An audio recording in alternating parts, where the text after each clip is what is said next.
Hello everyone, welcome to my YouTube channel. আজকে আমি নিয়ে এসেছি শিক্ষা সেতু আসাম লগ ইন করে কীভাবে স্টুডেন্টদের প্রমোশন দেবেন, তাছাড়া ড্রপবক্সে দেবেন।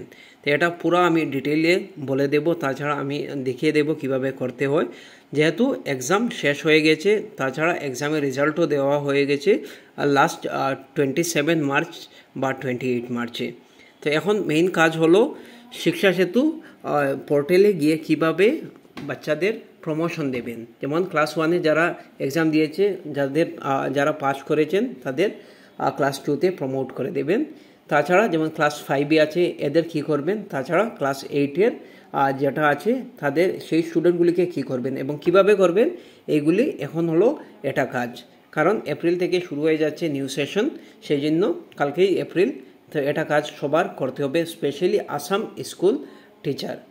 সো আপনাদের এটা কাজ। আর আমি অ্যাজ এ গভর্নমেন্ট টিচার আমি আপনাদের সম্মুখে এই বিষয়বস্তুটি নিয়ে এসেছি। কোনো যদি অসুবিধা হয় আমাকে হোয়াটসঅ্যাপে মেসেজ করতে পারবেন। আমার হোয়াটসঅ্যাপ নম্বর হচ্ছে 9101467653। আমি সব কিছু বুঝিয়ে দেব। তো এখানে আপনারা শিক্ষা সেতু পোর্টালটি ওপেন করবেন। ওপেন করার পরে এখানে ইউডাইস দিয়ে তাছাড়া পাসওয়ার্ড দিয়ে লগ ইন করবেন। লগ ইন করার পর এই ইন্টারফেস আসবে। এখানে দেখুন লেফট সাইডে 3 ডট আছে, ঠিক আছে, এখানের মধ্যে ক্লিক করবেন। আচ্ছা, ক্লিক করার পরে দেখুন কি আসছে, এখানে একটু ড্যাশবোর্ড, এরপরে দেখুন school management, martial art training, teacher and staff, student management, এটার মধ্যে ক্লিক করবেন। আচ্ছা, স্টুডেন্ট ম্যানেজমেন্টের মধ্যে ক্লিক করার পরে দেখবেন student listing, add new student, student detail edit, promotion ও রিপিটার। তো এটার মধ্যে ক্লিক করবেন, ঠিক আছে।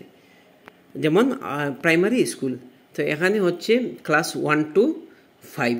তো প্রথমে আমরা দেখুন ক্লাস 1 থেকে শুরু করব না, ঠিক আছে। তো কী করব, আমরা ক্লাস 5 থেকে শুরু করব।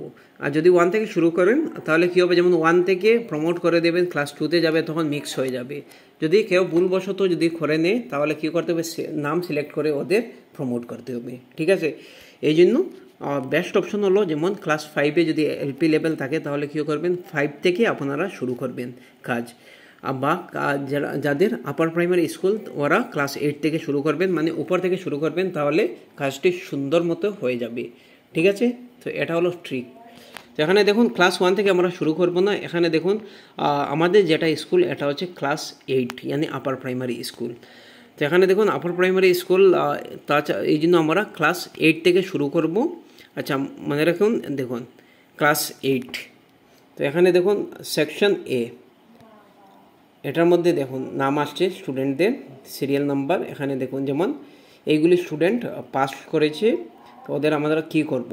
তো দেখুন ক্লাস 8 এবং ক্লাস 5-এর জন্য ওই স্টুডেন্টগুলি যেমন সিরিয়াল নাম্বার, এটা যেমন এটা চিরঞ্জিত দে, যেমন এটা জাহির আহমেদ, ওদের আমরা সিলেক্ট করলাম। সিলেক্ট করার পরে দেখুন নিচে যাব, এরপরে এখানে দেখুন এদের প্রমোট করতে পারবে না, কারণ ওরা যেমন আমাদের স্কুলের লাস্ট লেভেল হচ্ছে ক্লাস 8 পর্যন্ত, ঠিক আছে। তো ওদের কী করবেন, ড্রপ বক্সে ফেলে দেবেন, ঠিক আছে। যেমন এখানে ড্রপ বক্সে আমরা যদি ফেলি তাহলে কী হবে, ড্রপ বক্সে ফেলার পরে অন্য স্কুল যেমন ক্লাস 9-এ যখন ভর্তি হলো ওরা ড্রপ বক্স থেকে তাদের উঠিয়ে নেবে, ঠিক আছে।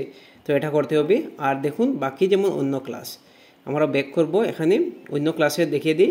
যেমন ক্লাস 5-এ সেম করবেন, ঠিক আছে। যেমন ক্লাস 1-এর স্টুডেন্ট যেমন আমরা ভিউ করলাম, করার পরে যেমন এদের সিলেক্ট করলাম, ঠিক আছে। যেমন সবাইকে আমি সিলেক্ট করে দিলাম। সিলেক্ট করার পরে এদের আমরা ড্রপ বক্সে দেব না, এদের কি করব, প্রমোট করব, ঠিক আছে। কারণ আমাদের স্কুলে অলরেডি ক্লাস 3 আছে বা ক্লাস 2 আছে, ক্লাস 4 আছে, এই জন্য আমরা কী করব, ওদের প্রমোট করে দেব। যেমন প্রমোট করার পর আসছে দেখুন প্রমোট টু, এখানে দেখবেন ক্লাস 2, যেমন 1-এর আমি সিলেক্ট করেছি, এই জন্য 2-তেই হবে। তো এখানে 2 সিলেক্ট করে আমরা কী করব, সাবমিট করে দেবো, ওরা চলে যাবে। তো একসাথে সব সিলেক্ট করে আমরা করতে পারবো। যদি কোনো অসুবিধা থাকে আমাকে বলবেন। Thank you so much. আর নিজের সিআরসিসি স্যারদের জিজ্ঞাসা করতে পারবেন, কোনো যদি অসুবিধা হয় বা আমাকে জিজ্ঞেস করতে পারবেন, ঠিক আছে। ওদের জিজ্ঞেস করেই শুরু করবেন ড্রপ বক্স বা প্রমোশনের কাজটি, ঠিক আছে। Thank you so much.